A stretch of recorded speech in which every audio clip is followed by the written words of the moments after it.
எல்லாருக்கும் வணக்கம். இன்றைக்கி மகளிர் தினம். தமிழ்நாடு முழுக்க இருக்கிற என்னுடைய அம்மா, அக்கா, தங்கச்சி, தோழின்னு உங்கள் அத்தனை பேருக்கும் இந்த தினத்தில் வாழ்த்து சொல்லாமல் இருக்க முடியாது. உங்கள் அனைவருக்கும் என்னுடைய மகளிர் தின வாழ்த்துக்கள்.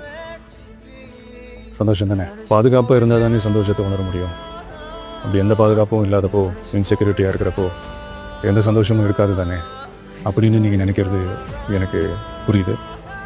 என்ன செய்ய, நாம் எல்லாருமா சேர்ந்து தான் இந்த திமுக கவர்மெண்ட்டை தேர்ந்தெடுத்தோம். ஆனால் அவங்க எப்படி நம்மளை ஏமாற்றுவாங்கன்னு இப்போ தானே தெரியுது.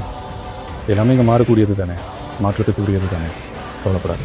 2026 நீங்கள் எல்லோரும் சேர்ந்து, இல்லை நாம் எல்லோரும் சேர்ந்து இந்த மகளிருக்கான பாதுகாப்பை உறுதி செய்ய தவறிய இவங்களை மாற்றுவோம். அதுக்கு இந்த மகளிர் தினமான இன்றைக்கி நம்ம எல்லாருமே சேர்ந்து உறுதியேற்போம்.